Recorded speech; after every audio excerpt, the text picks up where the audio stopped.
This is a figure of a hot metal being cooled in a pool of liquid. Initially, the metal is very hot and the liquid is quite cool, but as time goes on, the two materials reach an equilibrium. We start out by making the assumption that the conductivity of the metal is infinitely large, so there is no temperature gradient within the metal. By drawing a control volume around our object and conducting an energy balance, the rate of heat transfer from the metal into the liquid via convection has to be equal to the rate of heat stored in the metal.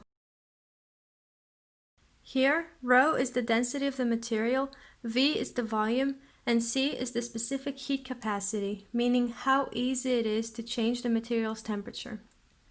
By using the substitution theta is equal to T minus T infinity and integration, we can get the following two equations.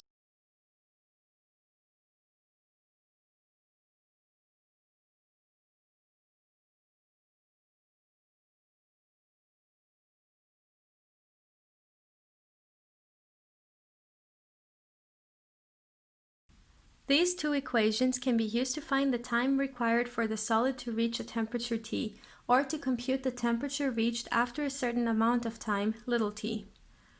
The quantity ρVC over HA subscript S is the thermal time constant called tau subscript T.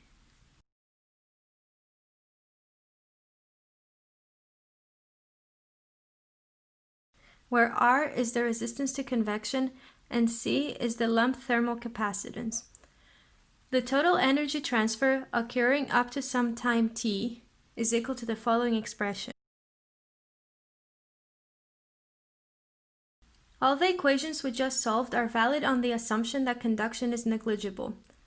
Imagine that you're given a problem in which you have a fairly thin wall with a large conduction coefficient K, and to one side of the wall there is convection with a small h. You recognize that the large K, as compared to the small h, means that you have far more heat being transferred in the form of conduction than convection. Wouldn't it be easier if you could then approximate the wall as having a constant temperature throughout so you could solve for the heat transfer faster? Think about it from the perspective of energy resistance. A larger K means that there is less resistance, so more heat can flow at once, so the change in temperature within the solid will not be very large. There is a concept that uses this logic. It is called the lumped capacitance method.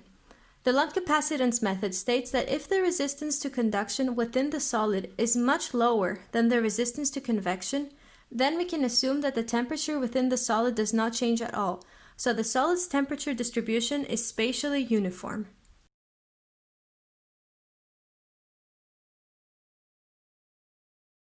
To check the validity of the lumped capacitance method for a given problem, you have to start out by calculating a dimensionless parameter called the Biot number, Bi.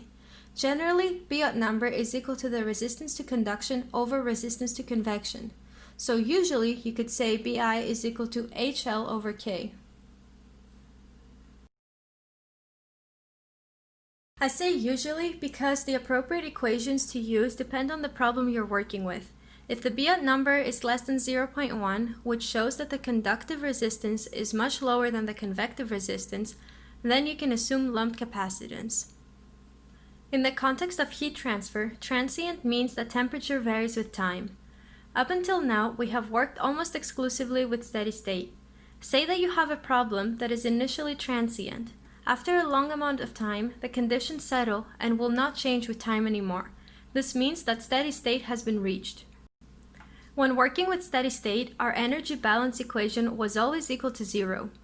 However, in a transient scenario, instead of 0, we write ρVC dt dt, called the energy stored. In section 5.3 of the textbook, it starts out by writing the energy equation for a transient system that includes an imposed heat flux, convection, radiation, and heat generation. In the rest of that section, the book goes over how the energy equation changes if you neglect certain modes of heat transfer, such as what happens if we ignore every form of heat transfer except for radiation. I recommend you read that section, but personally, I do not think it is worth covering here. The main takeaway I want you all to realize is that heat transfer is all about being able to set up the energy equation that represents the scenario you're given. Take a look at problem 5.22.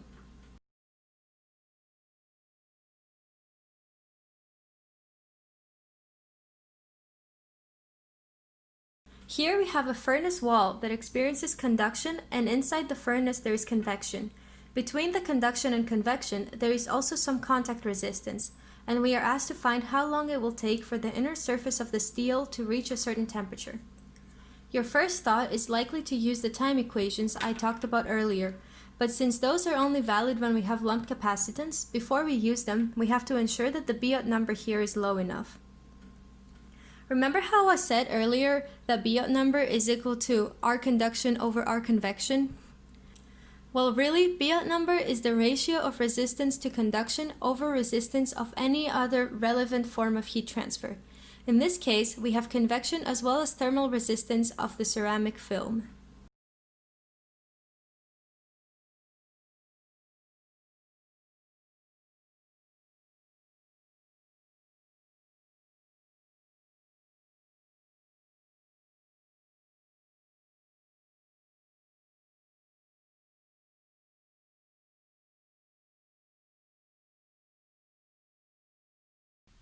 I must use both the resistance to convection and the thermal resistance because the main point of this ratio is to see how important conduction is. The heat has to flow from the wall through the ceramic film and then it will reach the area with the furnace gases. The Biot number is low enough that we can assume lumped capacitance and we can use the equations we want.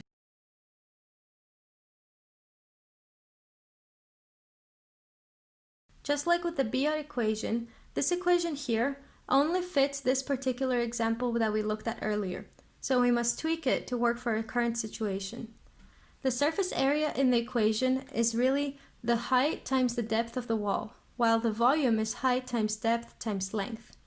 The ratio of the two leaves us with just the length in the denominator. Now here is where it gets confusing. The H term does not fully apply to us anymore either, because in this problem we have convection as well as another thermal resistance. I will go ahead and rederive the time equation for you all so you can see how it changes for our situation. Feel free to pause the video here so you can look at the derivation at your own time.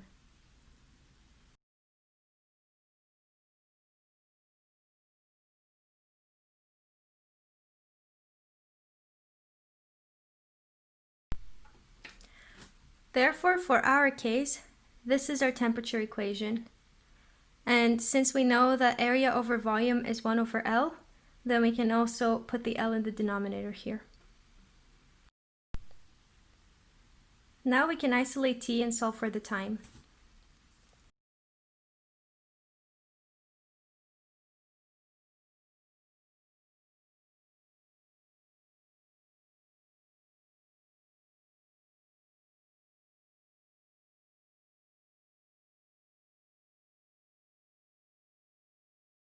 Plugging in for all the constants that we know, we can solve that for the time. T is equal to 3,886 seconds, which is 1.08 hours. For part B, we can solve for the temperature of the exposed surface of the ceramic film by using an energy balance on the outer surface.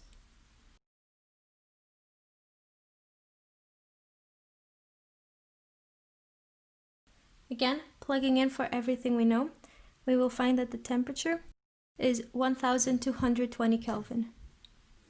And we're done.